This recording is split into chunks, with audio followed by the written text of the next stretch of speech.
le riche entrepreneur se tenait devant ce qu'il croyait être une énième expulsion de routine.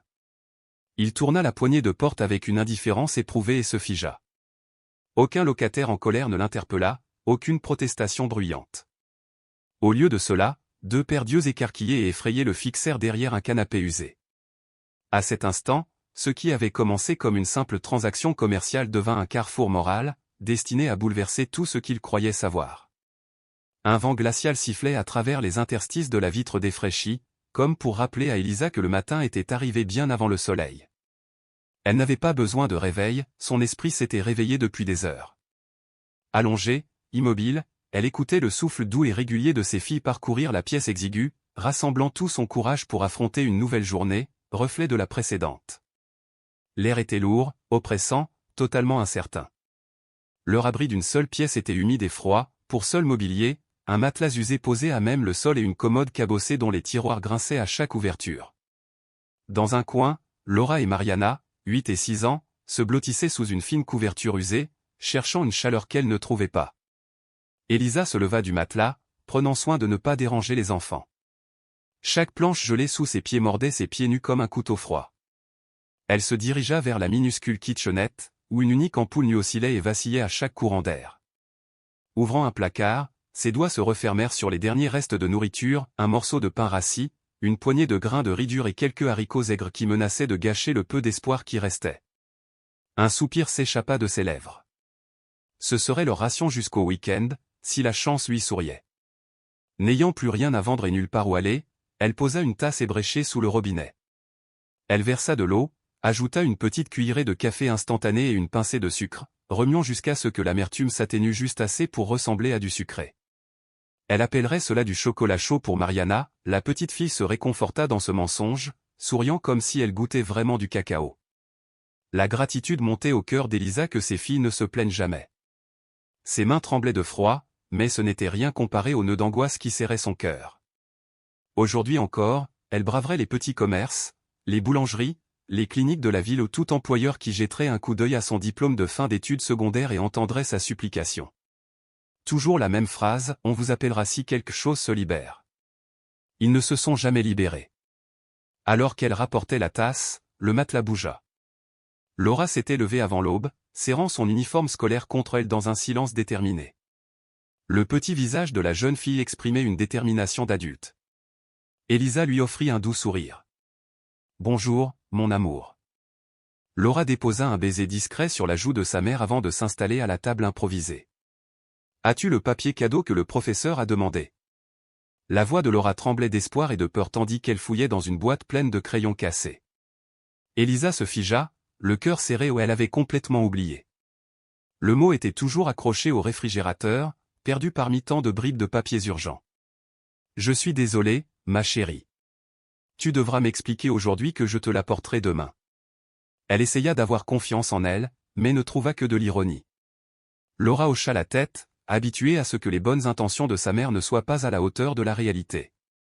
Quelques instants plus tard, Mariana entra en trottinant, serrant sa couverture contre elle, la traînant comme une fidèle compagne.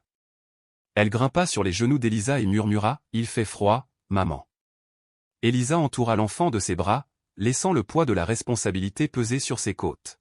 « Tiens, ton chocolat chaud, » murmura-t-elle en lui tendant la tasse avec un sourire tremblant.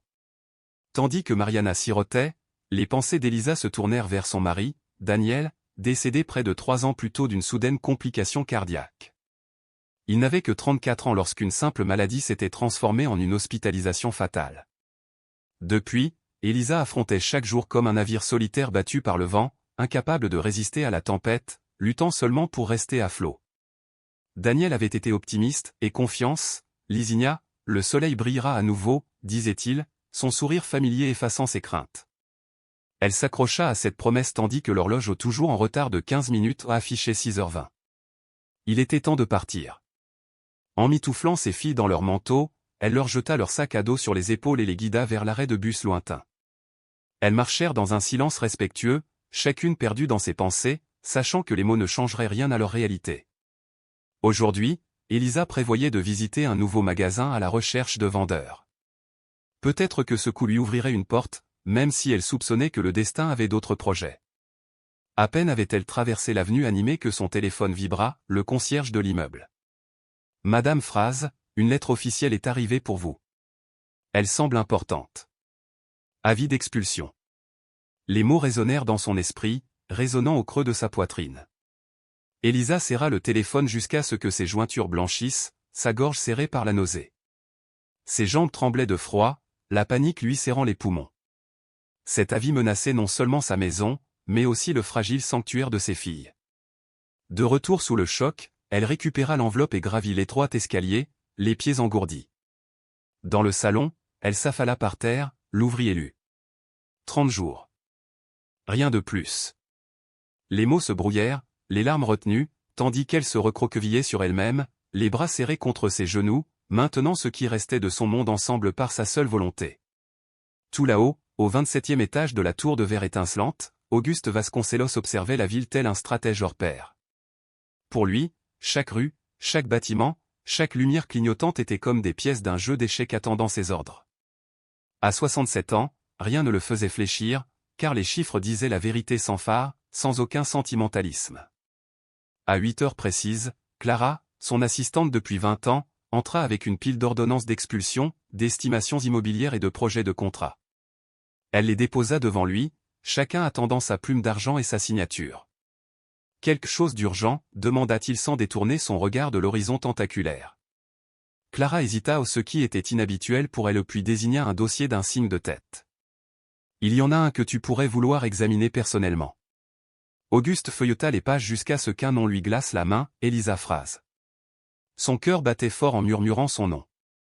La voix douce de Clara le confirma, cette locataire, mariée à son fils décédé, Daniel, vivait dans une annexe avec leurs 2 filles. La plume lui échappa des mains. Des souvenirs qu'il avait longtemps enfouis troublèrent son sang-froid, des disputes sur l'équité, l'inclusion, la décision de Daniel de construire sa vie sur des principes plutôt que sur le profit. Son orgueil les avait éloignés, leur mariage jugé insensé. À la mort de Daniel, séparé de son père, Auguste enferma le souvenir de son fils et ses propres regrets. Maintenant, cette conclusion était en lambeaux devant lui. Il regarda la ville, déchirée entre les nécessités de son travail et l'héritage d'un amour perdu. Le dossier d'expulsion se trouvait entre les deux, des chiffres sur papier exigeant une action, mais qui résonnaient du coût humain qu'il avait autrefois si peu pris en compte. Dans ce moment de silence, alors que la froide lumière de l'aube filtrait à travers les vitres imposantes, le locataire et le magnate étaient tous deux confrontés à un choix irrévocable, un choix qui déciderait non seulement des toits au-dessus de leur tête, mais aussi si la compassion pouvait prévaloir sur le profit, et si un père pouvait enfin se réconcilier avec le souvenir d'un fils qu'il avait perdu. Auguste était habitué au paiement ponctuel, jusqu'au jour où il perdit son emploi 4 mois plus tard. Il fronça les sourcils vers Clara. « Des filles » confirma-t-elle en hochant la tête solennellement. « Oui, Laura et Mariana. Ce sont vos petites filles, monsieur. » Le mot lui tomba dessus comme un coup de poing au ventre, des petites filles qui portaient son sang, son nom, son héritage et qu'il n'avait jamais rencontré, jamais entendu rire, jamais serré contre lui. Peut-être ignorait elle-même son existence. Pourquoi ne le lui avait-on pas dit plus tôt? Clara hésita avant de répondre, peut-être parce que tu ne lui as jamais rien demandé. Le silence qui suivit fut plus froid que l'hiver. Et pourtant, c'était vrai. Pendant des années, Auguste avait fermé toutes les lettres, ignoré tous les appels et s'était interdit toute nouvelle de son fils. C'était plus facile ainsi, au plus sûr, plus pratique, moins douloureux. Mais maintenant, au sommet de sa carrière, le chagrin l'avait rattrapé. Il déglutit difficilement. Quelle est son adresse actuelle? Parvint-il à dire. C'est enregistré dans le dossier, répondit Clara en lui tendant le dossier. Je peux envoyer un chauffeur si vous préférez. Auguste secoua la tête et se leva d'un pas chancelant. Non. J'irai moi-même. Les yeux de Clara s'écarquillèrent de surprise. En êtes-vous sûr? Il prit une inspiration profonde, ressentant, pour la première fois depuis des lustres, le poids d'une responsabilité qui ne se calculait ni en livre de compte ni en marge bénéficiaire. Il est temps de découvrir le prix de ma fierté. Lorsqu'il quitta le bureau, Clara le regarda partir, le cœur lourd après 20 ans à ses côtés. Elle n'avait jamais vu en lui une telle vulnérabilité, non pas un titan du travail, mais un être humain imparfait et en quête de vérité. Le trajet jusqu'au quartier d'Elisa était un véritable jeu de contraste. En dehors des tours d'affaires étincelantes qu'il fréquentait habituellement, les rues étaient plus étroites, les bâtiments modestes et délabrés. La voiture roulait en silence, et à l'intérieur, Auguste repensa aux derniers mots que son fils lui avait lancés avant de s'éloigner pour toujours: construire des bâtiments, c'est facile. Le plus difficile, c'est de construire des ponts entre les gens. Il avait ri alors. À présent, ces mots étaient plus tranchants que n'importe quelle lame. Ils s'arrêtèrent devant une façade patinée par le temps, dont la peinture écaillée témoignait d'années de soleil et de pluie. Auguste sortit, le vent vif lui claquant les joues, et leva les yeux vers un ciel voilé avant de s'avancer. Arrivé à l'appartement 302, il marqua une pause, le cœur battant. Le reconnaîtrait-il seulement? Élisa le repousserait-elle? La porte s'ouvrit sur deux petites silhouettes assises côte à côte sur un canapé usé. La plus jeune, ses boucles dansant en queue de cheval haute, avait les yeux brillants comme la rosée du matin. L'aîné serrait un carnet de croquis, son regard prudent reflétant la même curiosité que Daniel avait eue enfant. Avant qu'Auguste puisse parler, la cadette se leva et fit un pas hésitant vers lui. « Es-tu le grand-père » Sa voix était douce, teintée d'un émerveillement plein d'espoir qui figea le monde d'Auguste. Le temps sembla s'arrêter dans ce souffle, suspendu par sa question innocente. Grand-père, ce mot portait le poids de tout ce qu'il avait perdu et qu'il n'osait jamais espérer récupérer. Soudain, Élisa se tenait dans l'embrasure de la porte derrière eux, l'air réservé et le regard las. Auguste se prépara un instant à un refus. Au lieu de cela, Élisa s'agenouilla et serra sa fille dans ses bras. « Mariana, va dans ta chambre avec ta sœur. » La jeune fille hésita, observant Auguste et sa mère, puis suivit docilement sa sœur dans l'étroit couloir, jetant un dernier regard à l'inconnu sur le seuil. Un silence pesant s'installa. Élisa se leva et croisa les bras, d'une voix ferme mais cassante. « Que fais-tu ici » Auguste ferma les yeux, cherchant les mots qu'il n'avait pas prononcés depuis des années. « J'ai reçu la notification ce matin. Je ne savais pas que c'était toi, ou eux. » Les lèvres d'Élisa s'incurvèrent dans un rire amer. « Et qu'est-ce qu'une notification maintenant ? Il y a 3 ans, quand Daniel est mort, tu n'as pas envoyé de fleurs. Tu n'as pas appelé. Tu es restée silencieuse. » Il grimaça, la honte le brûlant. « J'ai eu tort, Élisa. J'ai eu tort de tourner le dos à mon fils, d'ignorer la vie qu'il a construite avec toi. Et surtout, de ne jamais rencontrer mes petites filles. En voyant leur nom aujourd'hui, j'ai réalisé qu'il était peut-être encore temps de réparer ce que j'avais brisé. » Le regard sévère d'Élisa s'adoucit juste assez pour trahir l'angoisse qui se cachait sous elle. Elle tendit la main sous une chaise et en sortit une boîte en lambeaux qu'elle glissa vers lui. « Daniel a écrit cette lettre 2 jours avant sa mort.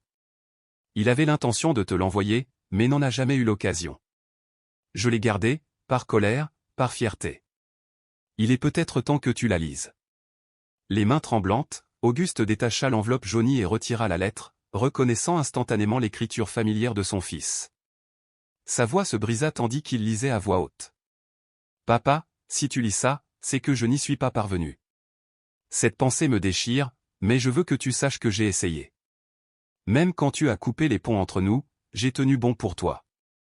J'ai choisi Élisa parce qu'elle m'a montré quelque chose que tu n'as jamais fait dans toutes tes affaires, la vraie honnêteté. Je rêvais d'enfant, même si tu y pensais trop tôt. Malgré ton absence, j'ai cru en nous. » Il marqua une pause, la voix rauque. « Si tu peux, n'efface pas ce que nous étions. Ne ternis pas notre potentiel. Et si jamais tu en as l'occasion, regarde mes filles dans les yeux. Elles méritent de savoir qui tu étais et qui tu pourrais encore être. Bisous, Daniel. » Alors qu'il prononçait ces derniers mots, Auguste sentit ses défenses s'effondrer.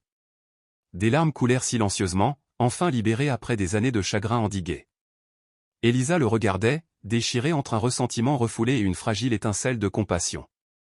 Il lui tendit la lettre froissée, d'une voix à peine murmurée. « Je ne mérite ni leur pardon, ni le tien. » Élisa expira doucement. « Non, tu ne le mérites pas.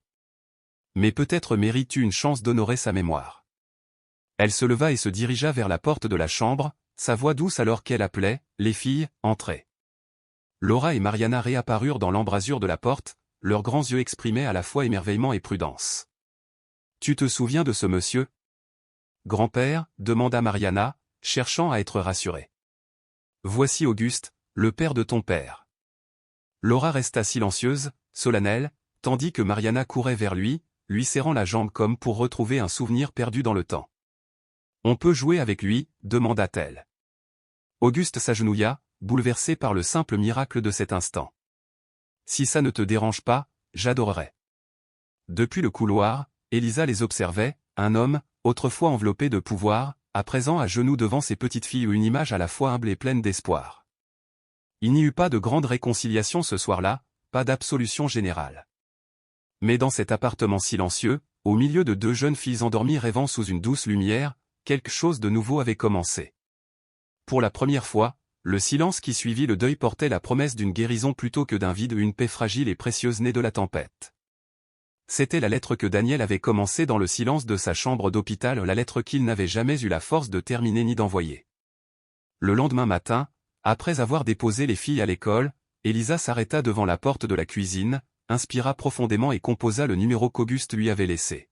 « C'est moi, dit-elle lorsqu'il répondit. On peut se voir ? Sa réponse fut calme, presque détachée. Dis-moi quand t'es où. Ils choisirent un petit café à l'écart, niché entre deux rues animées du centre-ville. Ce n'était pas le genre d'endroit qu'Auguste fréquentait habituellement, trop intime, trop exposé, mais il arriva sans se presser, déjà assis à une table d'angle, une tasse de café fumante devant lui. Lorsqu'Elisa se glissa sur la chaise en face, elle déposa la petite boîte qu'elle avait trimballée toute la matinée sur la table entre eux. Il se leva, lui adressa un signe de tête poli et lui tira son siège. « C'est pour toi, dit-elle, la voix légèrement tremblante tandis qu'elle plaçait la boîte dans ses mains. Auguste en traça les contours d'un doigt tremblant, comme face à quelque chose qu'il avait longtemps nié. « Qu'est-ce que c'est » demanda-t-il, même s'il semblait déjà le savoir. « Ce sont les souvenirs de Daniel, conservés en photographie, et la dernière chose qu'il a écrite. Cette lettre n'a jamais été envoyée. » Il souleva l'enveloppe comme si elle pesait 1000 souvenirs. Pendant un long moment, il ne l'ouvrit pas, se contentant de contempler l'écriture soignée sur le devant. Puis, comme pour se préparer, il déchira le sceau. À l'intérieur se trouvait une seule feuille, des mots commencés mais jamais terminés. « Papa, quand tu liras ces lignes, je n'aurai pas encore eu le temps de te dire tout ce que je voulais dire. Je n'ai jamais compris pourquoi nous nous disputions si souvent, pourquoi mes choix blessaient ta fierté. Mais je veux que tu saches que j'ai essayé, vraiment essayé, de devenir le genre d'homme que notre fille pourrait admirer. Non pas pour les contrats que j'ai décrochés, mais pour la famille que j'aimais, le courage qu'il a fallu pour épouser une femme simple, et la conviction que la gentillesse peut changer le monde. Tu peux continuer à diriger ton empire, mais maintenant, je te le demande, si tu en as la force, tends la main à mes filles. Elles n'ont pas besoin d'un PDG, elles ont besoin d'un grand-père. » Le reste de la page était vierge. Auguste plia soigneusement la lettre et la posa sur la table, les yeux brillants de larmes retenues, la mâchoire ferme. « Elle a toujours été plus que ce que tu pensais, » dit doucement Elisa, offrant la vérité plutôt qu'une accusation. Il inclina la tête, un geste subtil de compréhension. « Et toi ? Tu es toujours en colère contre moi. » Elle croisa les mains sur ses genoux. « Une partie de moi l'est, mais moins qu'avant. » Le silence s'installa entre eux, plus doux maintenant, rempli de possibilités. « Je veux t'aider, » dit Auguste d'une voix assurée. Non pas par culpabilité, mais parce que c'est ce qu'il aurait voulu. « Que faisais-tu avant, tout ça ? » Je coordonnais des projets sociaux pour une ONG, des programmes d'accès au logement pour les familles à faible revenu. Il l'observa, puis esquissa un léger sourire. Nous développons notre division responsabilité sociale d'entreprise, inspirée par les idées mêmes que Daniel défendait. Un poste de coordination est à pourvoir. Si vous y réfléchissez, c'est à vous. Elisa haussa un sourcil. Et pourquoi accepterais-je ton offre ? Parce que vous êtes compétent, expérimenté et que vous croyez en la cause, pas seulement au salaire. Votre travail est authentique. Elle se pencha en avant, les coudes sur la table, le menton posé sur les mains jointes. Et l'avis d'expulsion ? On vous retire votre salaire dès que vous franchissez nos portes. Avec votre salaire, vous pouvez trouver un meilleur endroit pour les filles, un endroit où elles auront plaisir à rentrer. Elle ferma les yeux, imaginant le rire de Daniel, les questions sur le visage de Laura, les dessins timides de Mariana éparpillés sur le sol. Finalement, elle hocha la tête. J'ai besoin d'un peu de temps pour me décider. N'attendez pas trop longtemps. La vie, elle ne ralentit pas toujours. Ce soir-là, alors qu'Elisa était assise à la table de la cuisine pour aider Laura à faire ses devoirs de maths et regarder Mariana dessiner des arcs-en-ciel sur un bout de papier, elle les revit d'un œil neuf, deux âmes brillantes et résilientes qui méritaient un avenir stable et joyeux. Et peut-être, était-ce là l'opportunité que Daniel espérait, un moyen de reconstruire non seulement leur vie, mais aussi leur lien avec lui. Laura leva les yeux de son cahier. « Maman ?» Elisa se surprit-elle en souriant. « Est-ce qu'on peut revoir grand-père ?» Les yeux de sa fille brillaient d'espoir. Le sourire d'Elisa, doux et sincère, était le premier qu'elle lui adressait depuis des mois. « Je crois que c'est possible. » 2 semaines plus tard, Elisa se tenait dans l'imposant hall de verre et de marbre du siège du groupe Vasconcelos, le cœur battant à tout rompre, mêlant peur et excitation, comme au premier instant où elle avait tenu Laura dans ses bras. Clara, impeccablement vêtue de bleu marine, l'accueillait avec un sourire chaleureux et confiant. « Bienvenue, Madame Fraz. Monsieur Auguste m'a demandé de vous faire visiter les lieux aujourd'hui. Appelez-moi Clara, s'il vous plaît. » Elisa hocha simplement la tête, serrant son sac fourre-tout en toile usé comme une bouée de sauvetage au milieu des costumes impeccables et des montres de luxe. Elle n'était pas là pour faire la charité. Elle apportait des années d'expérience sur le terrain, une passion incarnée pour la justice sociale et une histoire qu'aucun consultant ne pourrait reproduire. Ils prirent l'ascenseur jusqu'au 19e étage où les murs étaient tapissés de photographies de projets communautaires, de citations sur la dignité et l'égalité des chances, et de plans d'action pour des logements abordables. Clara s'arrêta devant une porte vitrée. « Voici le département du développement social, votre nouvelle équipe. » Derrière la vitre se trouvaient des bureaux ouverts, des gens se rassemblaient pour discuter, des idées brillantes étaient griffonnées sur des tableaux blancs. Un homme grand, aux cheveux poivre et sel, s'approcha et lui tendit la main. « Elisa, je suis Mauro Cardoso, coordinateur général ici. Daniel a dit beaucoup de bien de toi. C'est un honneur de te compter parmi nous. » Sa gentillesse lui serra la gorge, mais elle lui rendit sa poignée de main avec une force tranquille. « Merci. » Durant l'heure qui suivit, Mauro lui présenta des projets en cours, prévisions détaillées, évaluation communautaire, plan de partenariat. Il parla avec passion de la transformation de cités abandonnées en quartiers durables avec jardins communautaires et centres culturels. Le pouls d'Elisa s'accéléra. « Ce plan, dit-elle en désignant la carte, est presque identique à un croquis que Daniel a fait chez lui. » Sa voix trembla, et Mauro hocha doucement la tête, comme s'il comprenait tout sans avoir besoin de mots. Nombre de ses propositions ont jeté les bases de ce que nous faisons aujourd'hui. Il était en avance sur son temps. À la fin de la réunion, Elisa rapporta à son nouveau bureau un dossier contenant les tâches, les échéanciers et les contacts de l'équipe. Ce n'était plus le poids de l'anxiété qui pesait sur elle, mais la responsabilité ou une responsabilité qu'elle acceptait avec plaisir. Les jours suivants, elle s'est plongée dans le travail, tissant des liens avec ses collègues, apprenant les protocoles du bureau et redynamisant 2 projets en panne. La plupart de ses collègues ont répondu avec enthousiasme, à l'exception d'une femme, Vanessa Ribeo. Blonde et impeccablement posée, Vanessa gérait les partenariats institutionnels avec une politesse qui frisait la condescendance. « Votre parcours est impressionnant », a déclaré Vanessa lors d'une réunion d'information. Rares sont ceux qui peuvent se vanter d'avoir bâti leur carrière de toutes pièces. Elisa soutint son regard avec assurance. Parfois, ce sont les leçons les plus difficiles qui nous apprennent le plus. Malgré les subtiles remarques, les résultats d'Elisa étaient éloquents. En un mois, elle avait simplifié les processus d'approbation, réengagé les leaders communautaires et proposé des stratégies concrètes, ancrées dans le concret. Lors de leur réunion d'équipe, Mauro a souligné ses contributions, le point de vue d'Elisa, sa connaissance directe des défis auxquels nos bénéficiaires sont confrontés a fait toute la différence. En regardant ses nouveaux collègues autour d'elle, Elisa ressentit quelque chose qu'elle n'avait pas ressenti depuis longtemps, un sentiment d'appartenance. Et à cet instant, elle sut qu'elle était exactement là où elle devait être. Clara, qui suivait discrètement l'évolution des rapports, en informa aussitôt Auguste. Il resta muet, mais une lueur vibrante dans ses yeux en disait long. Grâce à son nouveau salaire, Elisa avait pu solder ses dettes les plus urgentes. Elle envisageait désormais de déménager dans un appartement plus accueillant. Les filles s'épanouissaient dans leur nouvelle école, riche en ateliers extrascolaires que Mariana adorait. « Aujourd'hui, j'ai appris à jouer du tambour », s'exclama-t-elle, frappant joyeusement ses crayons sur la table du dîner. « Et moi, j'ai gagné un concours de dessin », ajouta Laura, brandissant fièrement une petite médaille en plastique. La vie reprenait peu à peu ses droits, même si tout n'était pas encore parfait. Un après-midi, en relisant un rapport, Elisa remarqua une incohérence subtile. Elle scruta les tableurs, parcourut les échanges de mai, une erreur minime, mais récurrente, pointait toujours vers la même personne. Vanessa, ce n'était sans doute qu'un oubli, tenta de calmer Moreau lorsqu'Elisa lui fit part de ses soupçons, mais restait vigilante. La semaine suivante, un nouveau problème surgit, des fichiers disparurent mystérieusement du serveur, et les sauvegardes d'Elisa se retrouvèrent soudain corrompues. Une fois encore, les traces digitales revenaient à un même point. Sans accuser sans preuve, Elisa nota scrupuleusement les horaires et captura des captures d'écran. Elle commençait à bâtir un dossier solide, dans le monde de l'entreprise, une rumeur sans fait n'est rien.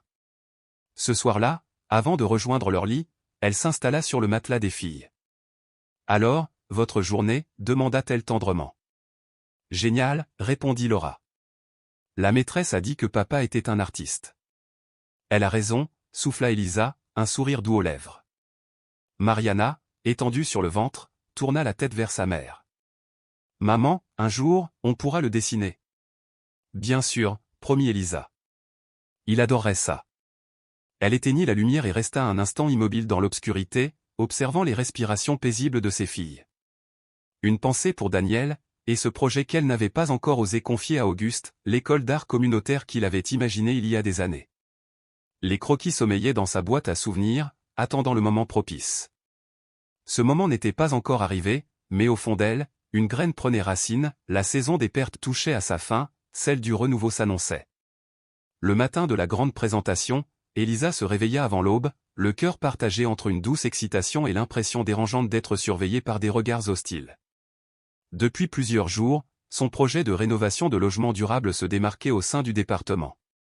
Avec l'appui de Moreau, elle avait préparé une présentation destinée au directeur du groupe, en présence d'Auguste.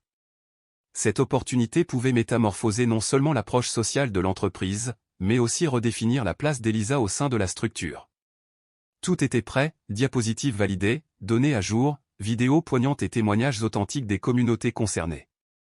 Malgré les nuits courtes, elle savait que ce jour pouvait tout changer.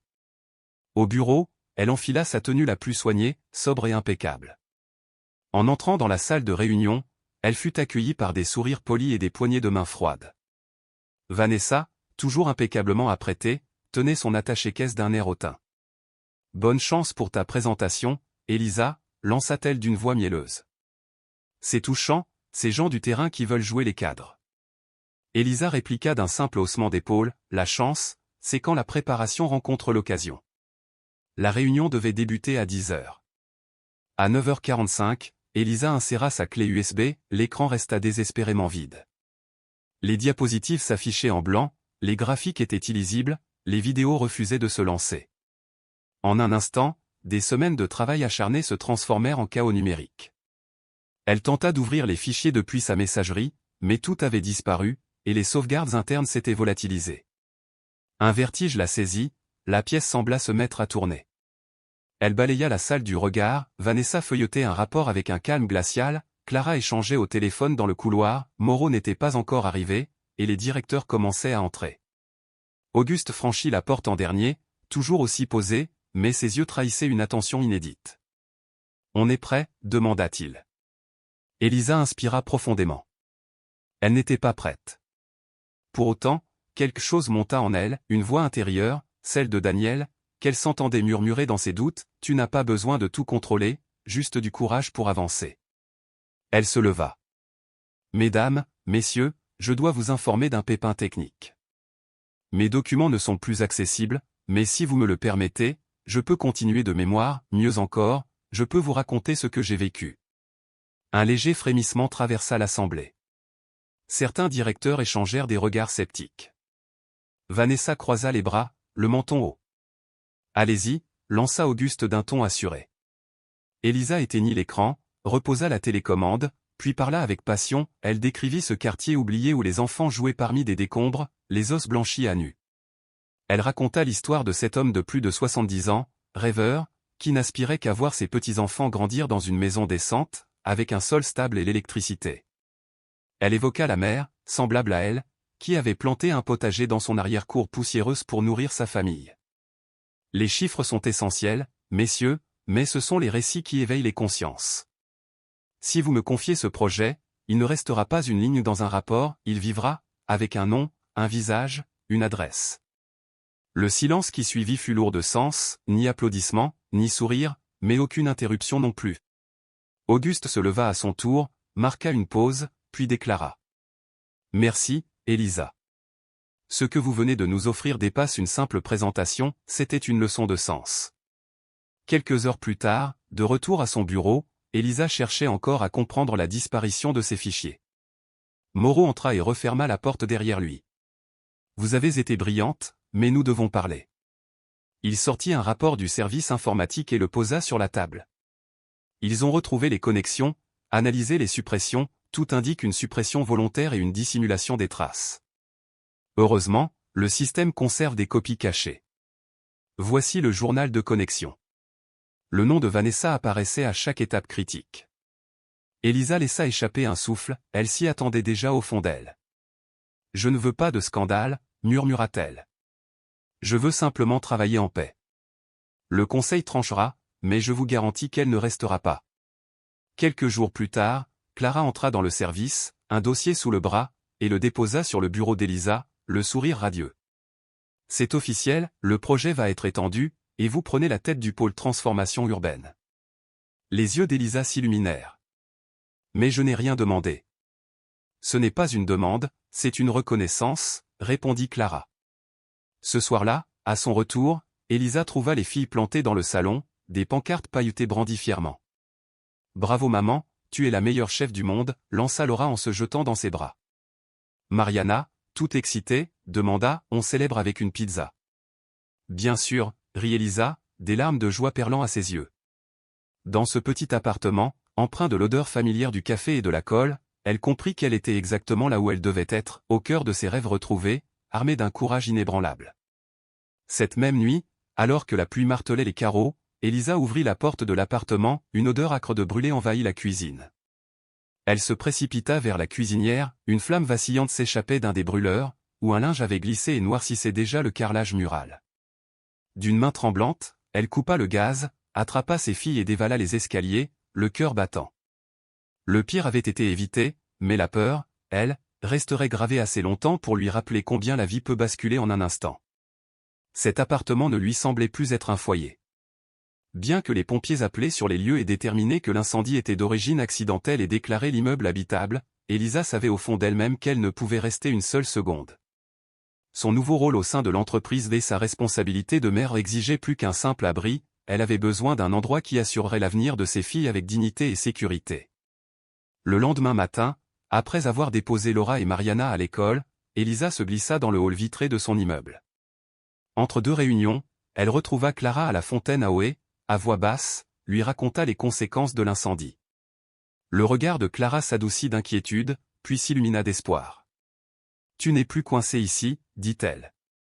As-tu pensé à l'offre d'Auguste ? » Le grand-père d'Élise a fait une proposition, insista Elisa. Il ne m'en a jamais parlé. Clara haussa les épaules. Ce n'était pas censé ressembler à de la charité. Il a une maison d'amis vide sur le domaine de Vasconcelos, spacieuse, bien rangée, avec tout le confort nécessaire. Il insiste sur le fait que ce n'est que temporaire, en attendant que tu trouves quelque chose de permanent.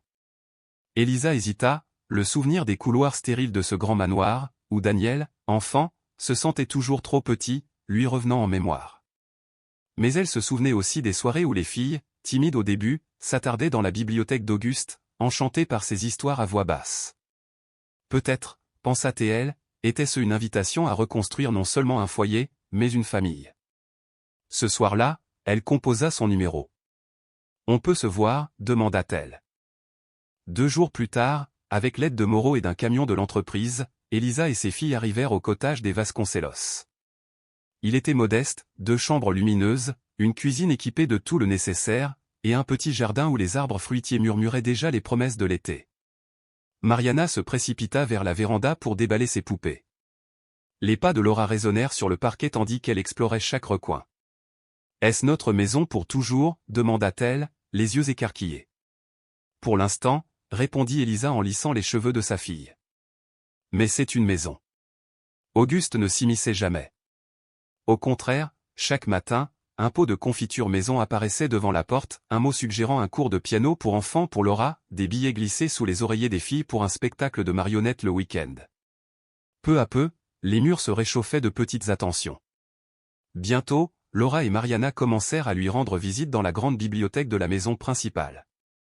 D'abord assises sur des fauteuils de velours, elles écoutaient sa douce voix lire.